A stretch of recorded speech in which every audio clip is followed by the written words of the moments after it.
ओम नमो भगवते वासुदेवाय।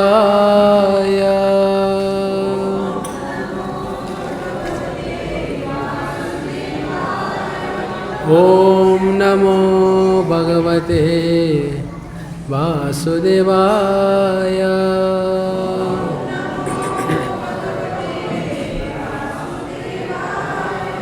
ओम नमो भगवते वासुदेवाय।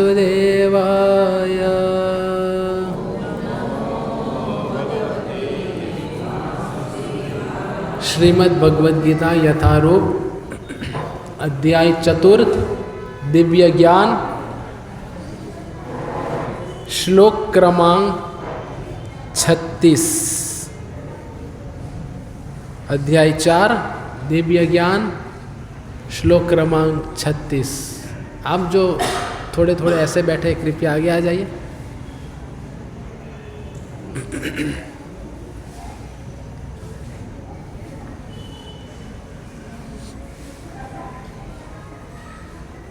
शब्द पाठ। अपि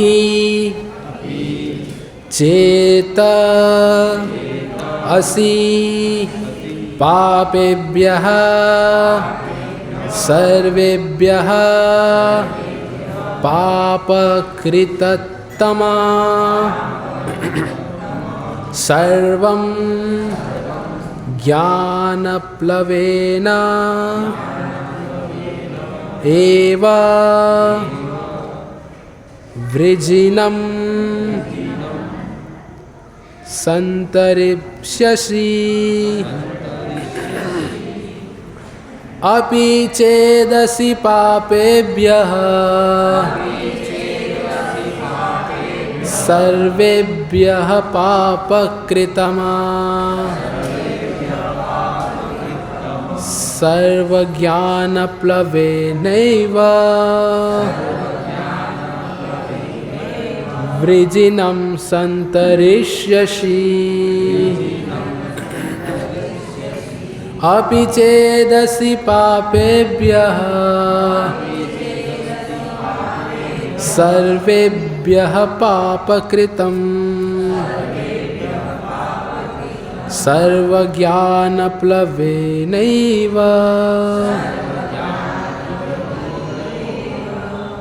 वृजिनं सन्तरिष्यसि।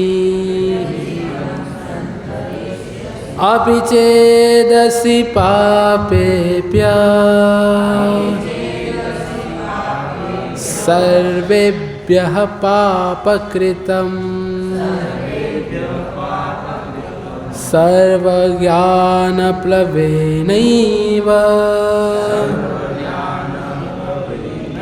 वृजिनं सन्तरिष्यसि।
पापकृतमः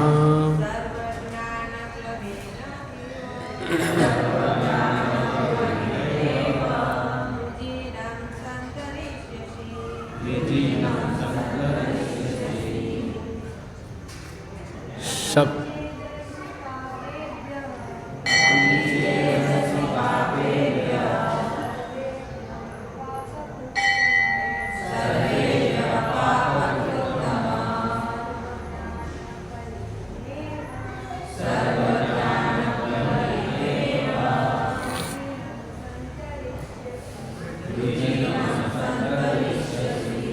शब्द सार अनुवाद एवं तात्पर्य कृष्ण कृपा मूर्ति अभय चरणारविंद भक्ति वेदांत स्वामी श्रील प्रभुपाद के द्वारा अपि भी चेत यदि असि तुम हो पापेभ्यः पापियों में पापियों से सर्वेभ्यः समस्त पापकृत्तमः सर्वाधिक पापी सर्वम ऐसे समस्त पाप कर्म ज्ञान प्लवेना दिव्य ज्ञान की नाव द्वारा एव निश्चय ही वृजिनम दुखों के सागर को संतरिष्यसि पूर्णतया पार कर जाओगे। अनुवाद, यदि तुम्हें समस्त पापियों में भी सर्वाधिक पापी समझा जाए तो भी तुम दिव्य ज्ञान रूपी नाव में स्थित होकर दुख सागर को पार करने में समर्थ होंगे। तात्पर्य, श्री कृष्ण के संबंध में अपनी स्वाभाविक स्थिति का सही सही ज्ञान इतना उत्तम होता है कि अज्ञान सागर में चलने वाले जीवन संघर्ष से मनुष्य तुरंत ही ऊपर उठ सकता है। यह भौतिक जगत कभी कभी अज्ञान सागर मान लिया जाता है तो कभी कभी जलता हुआ जंगल। सागर में कोई कितना ही कुशल तैराक क्यों ना हो, जीवन संघर्ष अत्यंत कठिन है। यदि कोई संघर्ष तैरने वाले को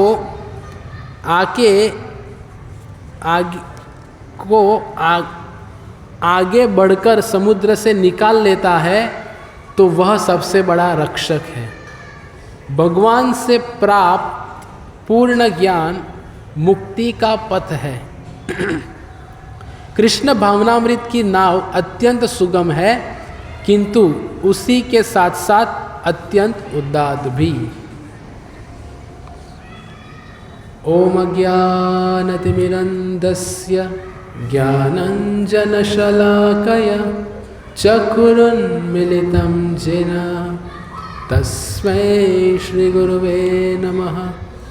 श्रीचैतन्यमनोभीष्टं स्थापितं येन भूतले स्वयं रूपकदा मह्यं ददाति स्वपदान्तिकं। वन्देऽहं श्रीगुरौ श्रीयुतपदकमलं श्रीगुरुन् वैष्णवांश्च श्रीरूपं साग्रजातं सहगण रघुनाथान्वितं त्वं सजीवं साद्वैतं सावधूतं परिजनसहितं कृष्णचैतन्यदेवं श्रीराधा कृष्णपदान् सहगण ललिता श्रीविशाखान्वितांश्च। जय श्री कृष्ण चैतन्य प्रभु नित्यानंद श्री अद्वैत गदाधर श्रीवासादि गौर भक्त वृंद। हरे कृष्णा कृष्णा कृष्णा हरे हरे हरे राम राम राम हरे हरे, हरे कृष्णा कृष्णा कृष्णा हरे हरे, हरे राम राम हरे हरे, हरे कृष्णा कृष्णा कृष्णा हरे हरे, हरे राम राम राम हरे हरे, हरे कृष्णा हरे कृष्णा। तो आप सभी का स्वागत है हमारे प्रति रविवार के इस सत्र में। आशा रखता हूँ कि जो अध्याय चतुर्थ चल रहा है अब तक भली बात ही आप समझे होंगे, अब तक मतलब आज तक, क्योंकि वो समझे होंगे तभी आज समझ में आएगा ना। कोई सीधा 12वीं में तो प्रवेश प्राप्त नहीं कर सकता। क्रमशः प्रथम, द्वितीय, तृतीय, चतुर्थ, पंचम, षष्ठम, अष्टम, नवम, दशम, ऐसे करते करते उत्तरोत्तर प्रगति होती है। पर हमारी समस्या एक है, समस्या है तभी तो हम सब लोग इधर है ना। समस्या नहीं होती तो हम अन्य नवसारी वासियों की तरह खौदरा गली में होते या चौपाल में होते, पर हम चौपाल छोड़ के गोपाल के पास हैं। तो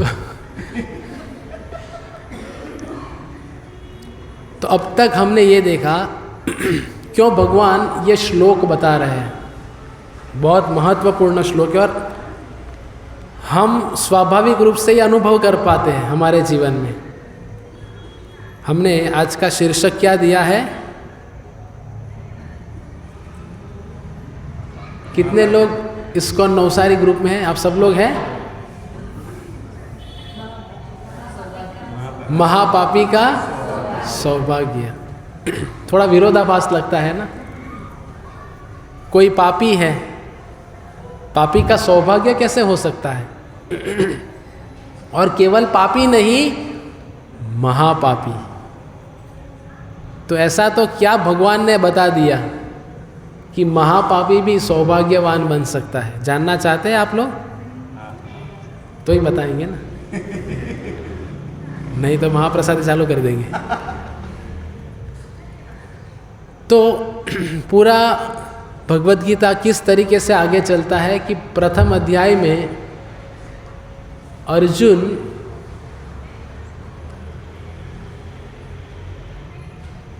भगवान के समक्ष कुछ दलीलें प्रस्तुत करते हैं कि मैं युद्ध नहीं करूँगा।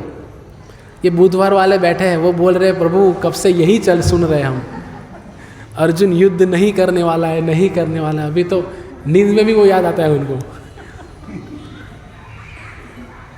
पर जो अर्जुन की दलील थी उनकी ही दलील के जवाब में पूरी भगवद गीता आगे चलती है। तो मैं 5 दलील क्या थी वो तो पूछूंगा नहीं, क्योंकि आप सब जानते ही हैं कि क्या दलील थी अर्जुन की। उसमें से एक दलील ये थी अर्जुन की कि इन सबको मैं मारूंगा तो मुझे क्या लगेगा, पुण्यशाली बन जाऊंगा मैं मार के। ऐसा सोच रहे थे अर्जुन? नहीं, बापन जी क्या कह रहे थे अर्जुन? क्या लगेगा? पाप लगेगा। मैं इन सबको मार दूंगा तो मुझे पाप लगेगा। फिर भगवान द्वितीय अध्याय में उनको समझाते हैं कि आप जो भी कुछ बोल रहे हो वो केवल शरीर के संबंध में बता रहे हो आप। तो आप चाहो या ना चाहो, जिनका जन्म हुआ है उनकी मृत्यु निश्चित है, पर निमित्त मात्रे न भव सव्यसाची। मैं आपको एक निमित्त बनाना चाहता हूँ ये धर्म युद्ध में, तो आप निमित्त बनिए। और जो उद्देश्य से मैं अवतरित हुआ हूँ इस धरातल पे धर्म की स्थापना करने के लिए, वो उद्देश्य को मैं सर कर पाऊँ। तो द्वितीय अध्याय में भगवान अर्जुन को आत्म साक्षात्कार का विज्ञान प्रस्तुत करते हैं कि हम शरीर नहीं है, हम शरीर के अंदर स्थित आत्मा है, ये प्रस्तुत करते हैं। फिर कर्म योग आता है, फिर कृष्ण भावना भावित कर्म क्या होता है वो भगवान बताते हैं अगले अध्याय में, है ना, कि एक बाहर का व्यक्ति भी साधारण कर्म कर रहा है और एक भक्त भी वही कार्य कर रहा है, तो उन दोनों में अंतर क्या है। जैसे बाहर के लोग भी पका के खाते हैं, हम भी पका के खाते हैं, वो लोग भी वस्त्र पहनते हैं, हम भी वस्त्र पहनते हैं, वो लोग भी नौकरी व्यापार करते हैं, हम लोग भी नौकरी व्यापार करते हैं, तो अंतर क्या है। तो फिर उसमें बताते हैं भगवान कि जो भी हम कर्म करें वो केवल और केवल कृष्ण प्रीति अर्थम, भगवान कृष्ण की प्रसन्नता के लिए जो व्यक्ति कर्म करता है तो वो व्यक्ति को भगवान हम कह सकते हैं कि अन्य लोगों से वो अलग हो रहा है। जो भक्त है, भक्त सभी कार्य भगवान के लिए करते हैं, जो भी व्यंजन बना रहे भगवान की भक्तों की प्रसन्नता के लिए, इत्यादि इत्यादि हमने विस्तार से चर्चा की वो अध्याय में। फिर ये अध्याय जो चतुर्थ चल रहा है हमारा, तो चतुर्थ अध्याय का शीर्षक क्या है, दिव्य ज्ञान। तो भगवान इस अध्याय में अर्जुन को ये ज्ञान प्रदान कर रहे हैं। तो कौन सा ज्ञान है ये? एक ज्ञान ऐसा होता है जो हम पाठशाला, विद्यालय, महाविद्यालय में प्राप्त होता है, जिनको कहते हैं भौतिक ज्ञान। तो हम इधर वो ज्ञान की चर्चा नहीं कर, अधिकांश जब ज्ञान की बात आती है तो लोग समझते हैं हाँ भाई पढ़ाते बच्चों को पढ़ाना लिखाना, प्रभु जी ने बोला है ज्ञान अर्जित कराओ, तो हम वो ज्ञान की बात नहीं कर रहे हैं। वो जो ज्ञान बाहर समाज में चल रहा है वो कौन सा ज्ञान है? भौतिक ज्ञान। फिर भौतिक ज्ञान से एक स्तर ऊपर का एक ज्ञान है जिसको कहते हैं शरीर के संबंध में जो हम ज्ञान रखते हैं, वो मतलब शारीरिक स्तर पे मेरा शरीर अच्छा रहे, योग करूँ तो अच्छा होगा, ये करूँ तो अच्छा होगा, तो इसको कहते हैं द्वितीय श्रेणी का ज्ञान। लेकिन इनसे भी ऊपर का जो ज्ञान है जिसको कहते हैं दिव्य ज्ञान, जो आत्मा के स्तर पे कार्य करता है। तो हम इधर एकत्रित हुए हैं किसके लिए? दिव्य ज्ञान की चर्चा करने के लिए, ना कि भौतिक ज्ञान की चर्चा करने। क्योंकि भौतिक ज्ञान या शारीरिक स्तर पे जो भी ज्ञान है वो ज्ञान से हमें कोई लाभ नहीं होने वाला। आज व्यक्ति कितना भी प्रगति कर ले, हम संध्याकालीन सत्र में चर्चा कर रहे थे, एक विद्यार्थी का प्रश्न था कि आप जो बात कर रहे हो वर्णाश्रम की, वो तो पिछड़े जमाने का हो गया ना, अभी हमें तो आधुनिक जमाने के साथ चलना है। तो फिर मैं एक ही वाक्य में उत्तर दिया कि हम एक समस्या का समाधान लाते हैं, वो समाधान से अन्य कई सारी समस्याएं उत्पन्न होती है। लेकिन भगवान एक समस्या का समाधान हमें देते हैं, लेकिन वो समाधान में कई सारी समस्या का समाधान मिल जाता है। ये अंतर है भगवान के ज्ञान में और हमारे ज्ञान में। तो फिर उनको मैंने उदाहरण दिया कि हमने ये संसार को जल्दी आगे बढ़ाने के लिए मोटरसाइकिल की व्यवस्था की, लेकिन कुछ चंद लोग ये मोटरसाइकिल का इस्तेमाल करते हैं। मोटरसाइकिल समझते हैं ना, द्विचक्की, त्रिचक्की और चतुर्थ चक्की। तो ये वाहन जो हम चलाते हैं उससे जो प्रदूषण होता है वो प्रदूषण से पूरा विश्व तकलीफ में है। तो हमने एक समस्या तो हल कर ली, लेकिन वो समस्या के बदले अन्य कई सारी समस्या हमारे सामने प्रस्तुत हो गई। लेकिन भगवान समस्या का जब समाधान देते हैं उनमें कई सारी समस्या चली जाती है। तो ये सब समझने के लिए हमें श्रद्धा और विश्वास चाहिए। आज हम सब लोग सत्संग में आ रहे हैं पर हम पूर्ण समर्पण नहीं दे पा रहे। इसका एक ही कारण है कि हम सुनते भी बहुत हैं, हम अध्ययन भी अधिक रूप से करते हैं, लेकिन हमारी गाड़ी का पंक्चर किधर हो जाता है? विश्वास में। क्योंकि हमें वो विश्वास नहीं है कि अवश्य रक्षिबे कृष्ण, कि भगवान सब कुछ मेरी सब तरीके से मेरी सुरक्षा प्रदान कर रहे हैं और आगे भी करेंगे। एक चींटी को भी देते हैं, एक हाथी को भी देते हैं, तो मैं कौन से खेत की मूली हूँ? हमें भी देंगे, पर हम निर्भर नहीं हैं। हमें तो सब लोग बोलते हैं कि आत्मनिर्भर बनना है, स्वयं पे निर्भर बनो। लोग भी कहते हैं मैं जाऊंगा नहीं, व्यापार नहीं करूंगा, नौकरी नहीं करूंगा, कमाऊंगा नहीं तो मेरा भरण पोषण कौन करेगा? आपके भगवान थोड़ी खिलाने आने वाले। ऐसा अधिकांश जवाब देते हैं लोग। लेकिन ये रेस में इतने लग जाते हैं कि जो जीवन का मूल्य है उनका कभी हम मूल्यांकन ही नहीं करते। तो भगवत गीता के अगर श्लोकों का विश्लेषण करें हम, तो कई श्लोक ऐसे हैं भगवत गीता के जो प्रेरणावर्धक है। कई श्लोक ऐसे हैं भगवत गीता के जो आशाओं की वर्धन करता है हमारे जीवन में। तो आज का जो श्लोक है भगवत गीता का, चतुर्थ अध्याय का 36वां श्लोक, वो आशावर्धन श्लोक है हमारे लिए। आशावर्धन श्लोक मतलब समझते हैं ना, एक पढ़ने के पश्चात, समझने के पश्चात हमारे अंदर एक आशा जग जाती है। तो जो अर्जुन ने दलील प्रस्तुत की थी, हम वो मुद्दे पे है कि ये सब करूंगा तो पाप लगेगा। तो अब तक अर्जुन के मन में ये जो समस्या थी कि पाप लगेगा, मैं पापी ठहराया जाऊंगा, मेरे ही गुरुजन, हत्वा स्वजन माहवे, ये सब मेरे ही लोग हैं, गुरुजन है, वरिष्ठ है, तो इन सबको मैं कैसे मारूं? तो फिर ये मन में संशय है, तो संशय को लेके चलते चलते अर्जुन भगवान को एक स्तर पे पकड़ लेते हैं और अर्जुन मन में सोचता है कि भगवान के ये वाक्य को, ये शब्दों को मैंने पकड़ लिया है तो भगवान अभी कुछ बोल ही नहीं पाएंगे। क्योंकि कुछ श्लोक पहले भगवान ने एक श्लोक बताया। वो क्या श्लोक बताया? ममे वांश जीवलोके जीवभूत सनातना मनसष्ठानि इंद्रियाणि प्रकृति स्थानि कर्ष्यति।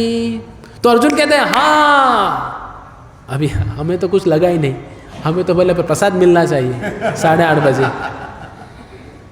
जैसे ये श्लोक भगवान बताया कि अर्जुन पकड़ लिए, अर्जुन ने कहा हे प्रभु, मैं तो ये अधर्मियों को मारने की बात कर रहा था, ये अधर्मियों को अगर मैं मारता हूं तो मुझे पाप लगेगा, ये तो ठीक है, लेकिन अभी आपने कह दिया कि ये सब जीव मेरे ही अंश है, तो अगर मैं आपके अंश रूपी जो जीवात्माएं हैं, अगर मैं उनका वध कर दूंगा तो मैं अपराधी बन जाऊंगा। पापी तो छोड़िए, एक है देखो गलती करना, गलतियां करने से हम पाप करते हैं और पाप करने से हम अपराध कर बैठते हैं। गलती, पाप, अपराध। तो पाप तक तो मैं समझ गया था आपकी बात, पर अभी आप ही कह रहे हो कि ममे वांश जीवलोके जीवभूत सनातन, ये सब आपके अंश है, तो अगर इन सब लोग को मैं मार दूंगा तो मैं तो अपराधी बन जाऊंगा, क्योंकि ये सब आपके ही अंश है। तो भगवान कहते हैं रुकिए, अगर आप मुझे सर्वोत्तम ज्ञान प्रदान कर रहे हो तो मैं भी अभी आपको सर्वोत्तम ज्ञान देता हूं। फिर जाके भगवान ये श्लोक बताते हैं, आज का श्लोक 36वां श्लोक।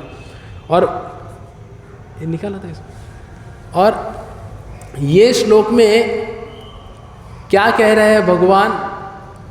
पहले ही शब्द में कह रहे हैं कि भगवान ने केवल पापी नहीं कहा, पापियों में भी सर्वाधिक पापी, यदि तुम्हें समस्त पापियों में भी सर्वाधिक पापी समझा जाए तो भी तुम दिव्य ज्ञान रूपी नाव में स्थित होकर दुख सागर को पार कर पाओगे। समझ में आ रहा है?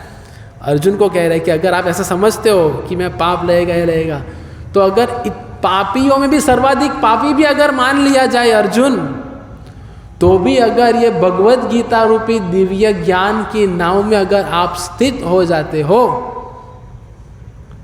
तो आप ये भव सागर को पार कर पाओगे। ये जो संसार है ये दुखों का सागर है ना। तो बहुत सुंदर तात्पर्य में श्रील प्रभुपाद जी वृत्तांत देते हैं कि कोई कितना भी सर्वश्रेष्ठ तैराक क्यों ना हो, तैराक समझते हैं ना, अगर वो समुंदर को लांघने की चेष्टा करे, अभी कोई ऐसा कह सकता है तैराक कि मैं नवसारी के डांडी के बीच पे गया समुंदर में और तैरते तैरते समुंदर से मैं अमेरिका पहुंच गया? कोई कह सकता है ऐसा? इतना कोई तैर पाएगा? तो भगवान कहते हैं कि कोई कुशल तैराक भी क्यों ना हो, अगर बीच समुंदर में अगर वो फंस जाता है और उससे कुशल कोई व्यक्ति आके अगर उस तैराक को बचा ले जाता है, तो इसमें महिमा किसकी हुई? जो बचाने वाला है, वो जो रक्षक है वो अधिक महिमावान कहलाया जाएगा। उसी तरह हम सब लोग जो इस दुख के संसार में आगार में पड़े हुए हैं, और ये संसार में हम जो पड़े हैं, जूझ रहे हैं, इतनी तकलीफें सहन कर रहे हैं, अगर इनमें से हमें कोई बचा ले जाता है तो वो अधिक कृपालु कहलाया जाएगा। तो हमारे लिए श्रील प्रभुपाद जी, तो श्रील प्रभुपाद जी ने हमें ये संस्था प्रदान की, श्रील प्रभुपाद जी ने हमें ये ग्रंथ प्रदान किए।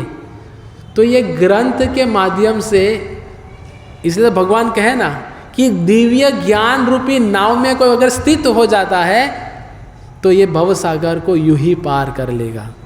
लेकिन जितना सरल बताया ना यूं ही पार कर लेगा, वो यूं ही बहुत भारी है।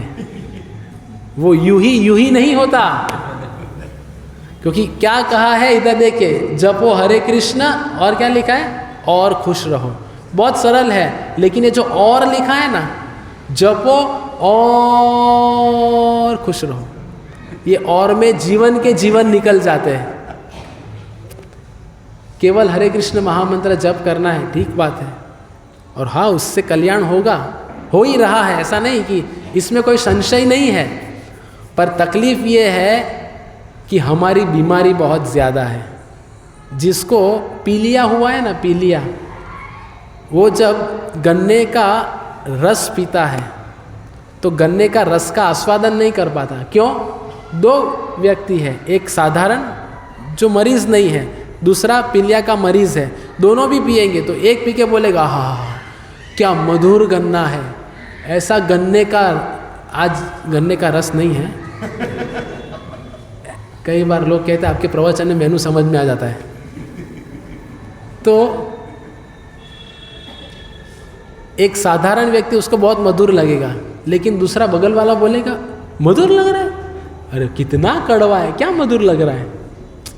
तो वो व्यक्ति जिसको कड़वा लग रहा है गन्ने का रस, उसको क्या करना पड़ेगा?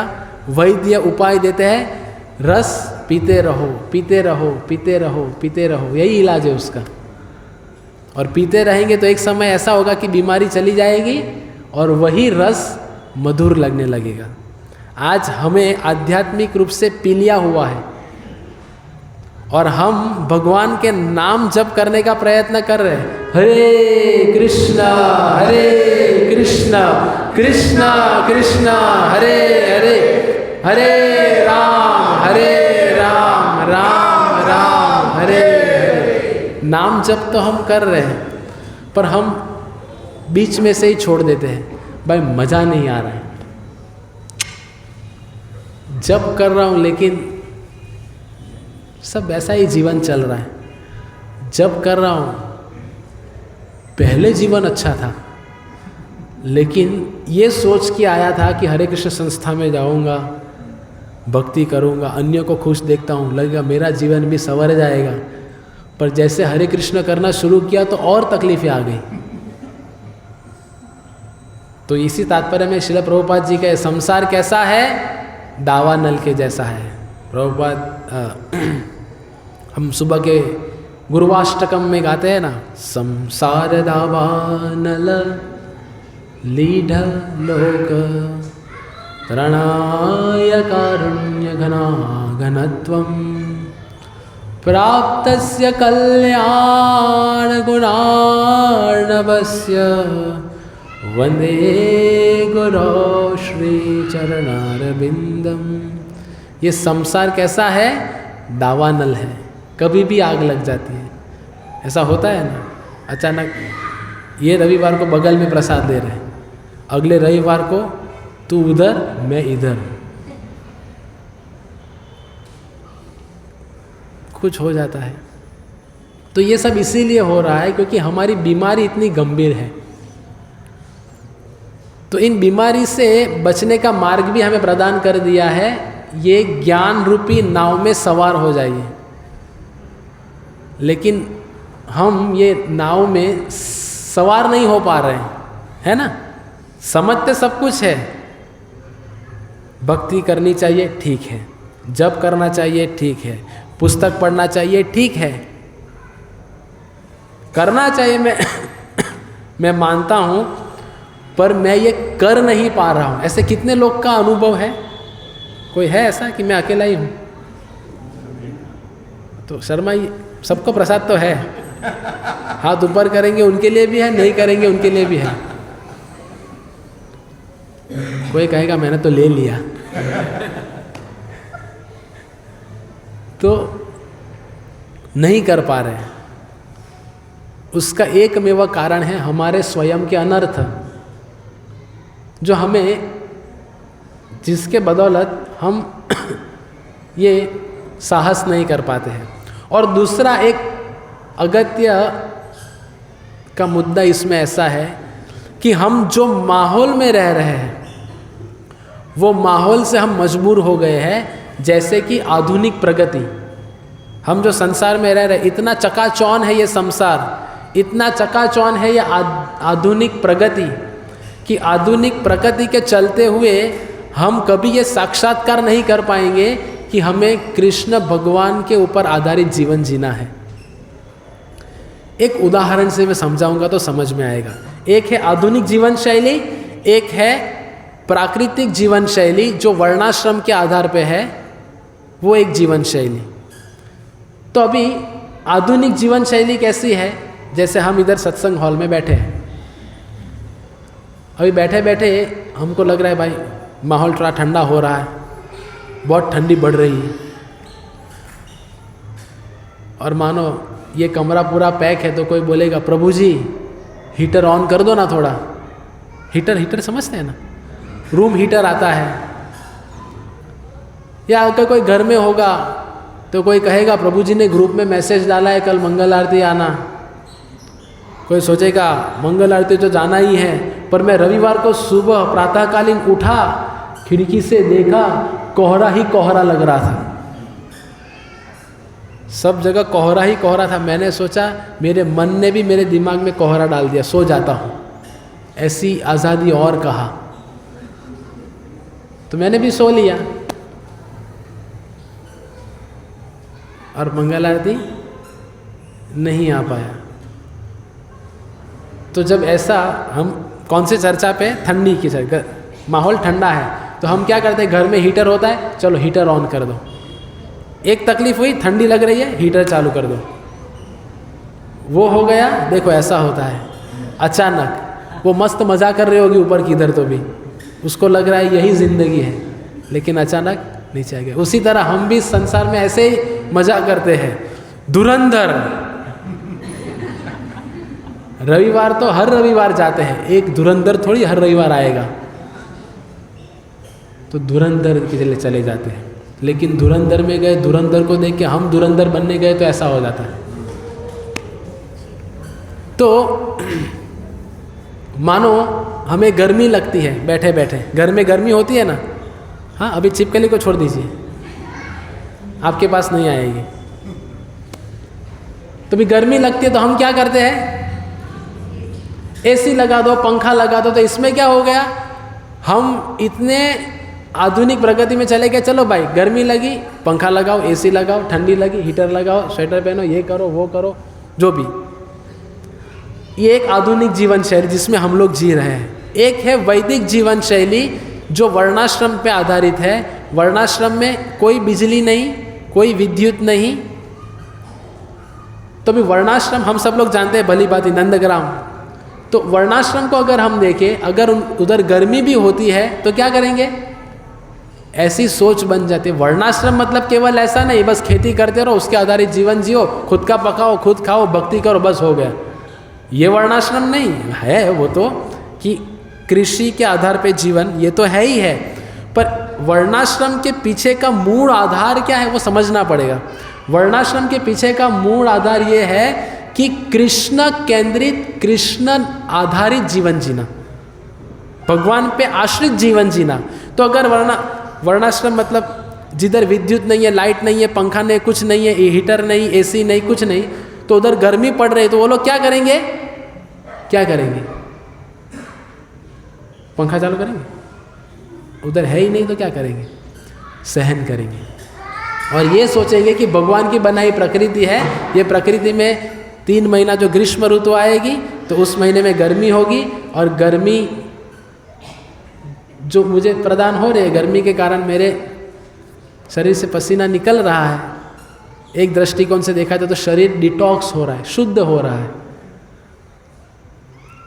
फिर ठंडी पड़ रही है तो वर्णाश्रम में आधारित लोग क्या सोचेंगे कि ये भगवान की बनाई गई सृष्टि है, उसमें एक और नई ऋतु आ गई तो उसमें ठंडी हो रही है, तो ठंडी है तो भगवान की कृपा से मिला है, ये समय भी चला जाएगा।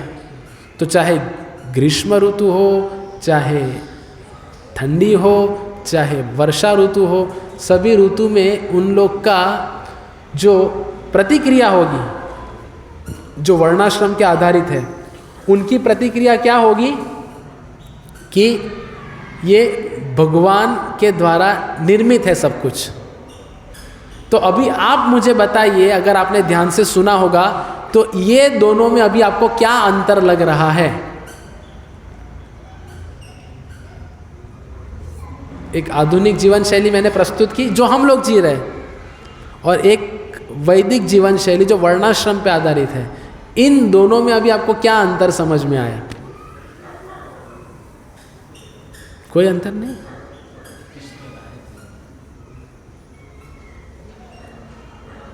पीछे से कोई?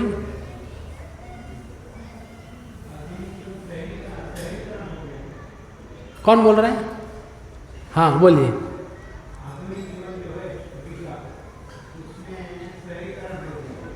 क्या हो गया? शहरीकरण। हाँ हाँ, उसमें और एक अगत्य की बात क्या आई? तपस्या। हाँ वो तो है, लेकिन तपस्या क्यों कर पा रहे वो? हाँ कौन बोला? हाँ बताइए, चंदन भाई के पीछे आप बोलिए। हाँ वेरी गुड, अग्रवाल हो ना आप? तो ये दोनों में अंतर क्या है समझिए। आधुनिक जीवन शैली में क्या हो रहा है, गर्मी लगी पंखा लगा दो, इसमें भगवान किधर आए? नहीं आए ना। ठंडी पड़ रही हीटर लगा दो, हमें लगता है ये टेक्नोलॉजी मुझे सुविधा प्रदान कर रही है, इसमें भगवान चले गए। तो हमें समझ में नहीं आ रहा है, पर हम ऐसे माहौल में पल बढ़ रहे हैं जिसमें हम अपने आप भगवान पे आश्रित रहना छोड़ रहे हैं, प्रत्यक्ष रूप से नहीं अप्रत्यक्ष रूप से। जैसे वर्णाश्रम में क्या हो रहा है, कुछ भी समस्या हुई भगवान पे आश्रित है, ठंडी भगवान पे आश्रित, गर्मी भगवान पे आश्रित। तो इन दोनों में अंतर क्या है कि स्वाभाविक रूप से वर्णाश्रम हमें ऐसी शिक्षा प्रदान करता है कि हमें भगवान कृष्ण पे आधारित जीवन जीना है। तो ये बात आई किधर से? हम लोग ये चर्चा कर रहे थे कि हम जानते समझते हुए भी ये सब कुछ पालन क्यों नहीं कर पा रहे हैं, क्योंकि हम ऐसी आधुनिक जीवन शैली में अपने आप को आगे बढ़ा रहे हैं कि जिधर भगवान कृष्ण का विस्मरण करना हमारे लिए स्वाभाविक बन गया है, उसके लिए प्रयत्न नहीं करना पड़ता। लेकिन वर्णाश्रम ऐसी जीवन पद्धति है जिसमें कृष्ण का विस्मरण करना स्वाभाविक नहीं। दोनों में अंतर समझ रहे हैं ना? उधर स्वाभाविक रूप से भगवान की समस्या भगवान का स्मरण होता है वैदिक जीवन शैली में। तो इन दोनों में से कौन सा सही लगता है आपको, बताइए? थोड़े मैं कम सुनता हूं, मेरे कान कमजोर है, तो जोर से बोलना पड़ेगा। वर्णाश्रम। तो ये श्लोक क्या कह रहा है? एक समय ऐसा आएगा, श्रील प्रभुपाद जी ने कहा है कि पूरा विश्व ये मगजमारी से थक जाएगा। अभी भी थके हुए हैं हम लोग, पर हम प्रदर्शित नहीं कर रहे। हम इतने उब चुके हैं आजकल की सब जो भी चकाचौंध है इससे, पर हमें ऐसा लग रहा है कि इसके अलावा हमारे लिए कोई पर्याय ही नहीं है, इसीलिए हम मजबूरी से भी जी रहे हैं इसको, और ये जीवन शैली में अपने आप को बढ़ा रहे हैं, कैसे तो भी चल रहा है ऐसा करके। लेकिन हमारे पास विकल्प है, थोड़ा कठिन है, लेकिन प्रभुपाद जी के शब्द है कि एक समय ऐसा आएगा कि पूरा विश्व, अधिकांश लोग ये वर्णाश्रम को अपनाएंगे। जो वर्णाश्रम अभी हमें कठिन लग रहा है और ये आधुनिक जीवन एकदम स्वाभाविक लग रहा है, एक समय ऐसा आएगा, ज़रूर आएगा, क्योंकि आचार्य के शब्द है ना। जैसे भक्ति विनोद ठाकुर, भक्ति सिद्धांत महाराज, अन्य कई आचार्यों ने घोषणा की थी कि नवद्वीप में जालिंगिनी नदी के उस पार चैतन्य महाप्रभु की इतनी बड़ी महिमा फैलेगी और बड़ा मंदिर बनेगा विश्व का। वो कितने वर्षों पहले उन्होंने सोचा था, और आज प्रभुपाद जी ने और उनके अनुयायी ने वो सिद्ध कर रहे हैं। तो उस समय के लोग सोचेंगे, अरे बाप रे, ऐसी बड़ी बात कर दी, कैसे संभव है? समझ में आ रहा है ना? ऐसे प्रभुपाद जी ने भी बताया है कि समय आएगा कि पूरा विश्व थक जाएगा और वर्णाश्रम अपनाएगा, और वो आज भी चल रहा है और भविष्य में अधिकांश लोग जुड़ेंगे इससे। तो क्यों ना हम अभी से ये प्रयत्न करें कि भगवान कृष्ण आश्रित जीवन जिए। आजकल की दशा ये है कि हम स्व केंद्रित जीवन जी रहे हैं, आश्रित जीवन नहीं जी रहे। भाई मेरा क्या होगा, केवल रोटी, कपड़ा और मकान। तो ये सब कुछ तभी संभव है जो आज के श्लोक में श्रील प्रभुपाद जी तात्पर्य में लिख रहे हैं कि हम ऐसे गलत सभ्यता में पल बढ़ रहे हैं, गलत संस्कृति है ना हम जो जी रहे हैं, वो संस्कृति के कारण हम न चाहते हुए भी पाप कर बैठते हैं।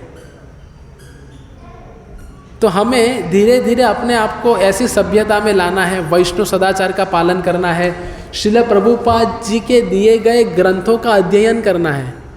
हम आते हैं, सुनते हैं, चले जाते हैं, फिर कहते हैं प्रभु जी राम राम, अगले रविवार को मिलेंगे। ऐसा नहीं चलेगा। ये गंभीर विषय है, हमारे जीवन के कल्याण का विषय है। अगर स्वयं का कल्याण करना है, अभी आप कह रहे प्रभु जी आप सब बोल रहे हैं, लेकिन विद्यार्थी कहेगा मुझे स्कूल जाना है, सुबह क्लास जाता हूँ, फिर पाठशाला जाता हूँ, फिर आता हूँ, फिर होमवर्क करता हूँ, ये करता हूँ। अधिकांश लोग आज क्या कहते हैं, मेरे पास क्या नहीं है? देखो सबका एक ही जवाब आया, कोई दूसरा कुछ नहीं बोला। कोई ऐसा नहीं बोला कि खाने का समय नहीं है। सब लोग कहते हैं कि मेरे पास समय नहीं है। एक बार एक भक्त श्रील प्रभुपाद जी के पास आए, बहुत सेवा करते थे और प्रभुपाद भी जानते थे कि ये भक्त बहुत सेवा कर रहा है। तो वो भक्त श्रील प्रभुपाद जी के पास एकदम आशा लेके गए। जैसे मैंने कहा ना, ये आशापूर्ण श्लोक है कि इतना पाप करने के बाद भी वो मुक्त हो सकता है। तो वो भक्त श्रील प्रभुपाद जी के पास गए, श्रील प्रभुपाद जी मैं सुबह उठ के भगवान के लिए भोग बनाता हूँ, फिर मैं भगवान का श्रृंगार करता हूँ, फिर ये सेवा करता हूँ, फिर वो सेवा होती है, फिर पुस्तक वितरण में जाता हूँ, ये सब कुछ करता हूँ। इतनी सारी सेवा है कि श्रील प्रभुपाद जी मैं मेरी 16 माला नहीं कर पाता। तो वो भक्त को लगा कि प्रभुपाद जी कहेंगे कोई बात नहीं, तो इतनी सेवा कर रहा है। तो फिर प्रभुपाद जी ने कहा कितना सो? तो प्रभुपाद जी सेवा इतनी है कि मैं केवल 5 घंटे सो पाता हूँ, मैं केवल 5 घंटे सो पाता हूँ। तो उसको लगा श्रील प्रभुपाद जी मेरे पे रहम करेंगे और बोलेंगे ठीक है इतना कर रहा है करते रहे। प्रभुपाद जी के 5 घंटे सो रहे हो ना, सब कुछ चालू रखो, 5 घंटे में से 3 घंटे सो, 2 घंटे साधना के लिए दो।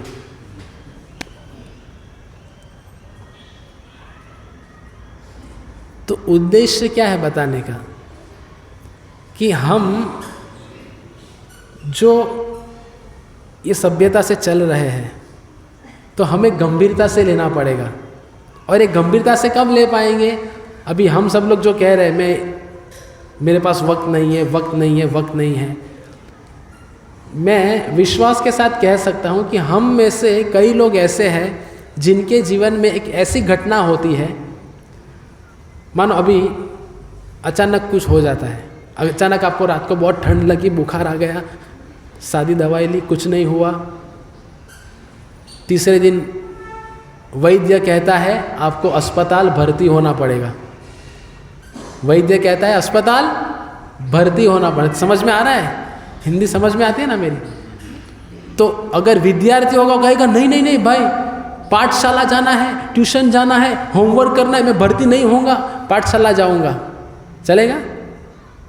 उसका जो भी कार्य चल रहा है वो सब स्थगित करके अस्पताल भर्ती होगा ताकि मैं अच्छा हो जाऊं, है ना? या कोई नौकरी कर रहा है, कोई व्यापार कर रहा है, सब कुछ स्थगित करके वो अपना इलाज करवाएगा। करवाएगा कि नहीं करवाएगा? बोलिए, करवाएगा। उसी तरह अगर हम ये समझ लेंगे कि मेरी आत्मा की ये ज़रूरत है जिसके बदौलत मेरा ये शरीर चल रहा है, और वो आत्मा की ज़रूरत है सत्संग। बजहु रे मन श्री नंद नंदन अभय चरणर बिंदरे, दुर्लभ मानव जन्म सत्संगे तरहु ये भव सिंधुरे। क्या कहा है? दुर्लभ मानव जन्म सैमसंगे। सैमसंग कहा? हम सब लोग किस में पड़े रहते हैं? जब चल रहा है। बोले प्रभु ये उंगली क्यों बाहर निकलवाई है? ताकि स्मार्टफोन पे घुमा सके जब करते करते, इसके लिए बनाई है उंगली। तो सैमसंग का संग छोड़ो, दुर्लभ मनुष्य जीवन मिला है सत्संग के लिए, और हम कहते हैं वक्त नहीं है। अस्पताल के लिए कैसे वक्त निकालेंगे स्वयं को ठीक करने के लिए? वैसे हम सब लोग, मैं भी इसमें आ जाता हूँ, आध्यात्मिक रूप से हम सब लोग मरीज हैं और हमें स्वयं के इलाज के लिए इधर आना है। लेकिन इसमें समस्या क्या है? जब स्वयं के इलाज के लिए आते हैं तो बोलते हैं बगल वाला जो दर्दी है वो बहुत खास रहा है, मैं नहीं रहूँगा इस अस्पताल में, ये नहीं चलेगा मुझे। भाई तू कम खास रहा है, वो ज़्यादा खास रहा है, लेकिन मरीज तो दोनों भी है ना। दोनों का कर्तव्य क्या है? अगल बगल वाले को देखना है कि स्वयं का इलाज करके बाहर निकलना है। स्वयं का इलाज करके बाहर निकलो। उसी तरह हम इस संस्था में आते हैं, सत्संग में आते हैं, तो हम बोलते हैं ये भक्त ऐसा है, वो भक्त वैसा है, इसके अंदर वो गुण है, इसके अंदर वो दुर्गुण है, ये ऐसा बोलता है, ये ऐसे बोलती है, ये ऐसा चिल्लाता है, ये वैसे चिल्लाता है, ये दिमाग को तान देता है, मुझे इसका चेहरा देखना अच्छा नहीं लगता। ये सब कुछ इधर आने के बाद दिखता है। लेकिन हमें करना क्या है? हम इधर किसके लिए आए हैं? स्वयं का उद्धार करने के लिए। और स्वयं के उद्धार के लिए हमें क्या करना है? कृष्ण सेवा, कृष्ण कीर्तन, कृष्ण सत्संग, कृष्ण कथा, कृष्ण क्या रहेगा? हाँ, कृष्ण प्रसाद। कृष्ण प्रसाद। जिह्वा दो काम है जिह्वा का, एक तो नाम जप करो, नहीं तो प्रसाद दो। लेकिन जिह्वा से नाम लेना बहुत कठिन है, तो कहते हैं चिंता मत कीजिए, भगवान कहते हैं प्रसाद के रूप में आऊँगा, क्योंकि वो तो कोई भी व्यक्ति ले लेता है प्रसाद, और वो भी अगर हरे कृष्ण संस्था का प्रसाद हो तो व्यक्ति प्रसाद के लिए तो लालायित रहता है। तो हाँ, ये सब कुछ जो प्रकल्प दिए हैं अभी जो मैंने चर्चा, कृष्ण सेवा, कृष्ण कथा, कृष्ण कीर्तन, कृष्ण प्रसाद, ये पूरा जो प्रकल्प दिया है ये एक नाव दी है श्रील प्रभुपाद जी ने, कि ये आध्यात्मिक नाव में बैठ के हम कितने से भी कितने पापी क्यों ना हो, हमारा उद्धार निश्चित है। पर इसके लिए एक ही आवश्यकता है, वो है अटूट श्रद्धा। हमारी श्रद्धा है, लेकिन जीवन में अगर कुछ हो गया, पीलिया हो गया, तो हम उधर जाएंगे। कहते इनसे कुछ, हरि नाम से कुछ नहीं होने वाला है। तो ऐसी तो हमारी श्रद्धा है। या कुछ हो जाता है, कोई कहते हैं भाई तुम्हें देख के मैं बताता हूँ मंगल तुझे नड़ रहा है, तो मंगल की अंगूठी पहन लो। तो कई भक्त लोग फिर ये अंगूठी पहनना, वो अंगूठी पहनना। लेकिन ये सब ग्रहों के नियंत्रण करता कौन है? भगवान कृष्ण।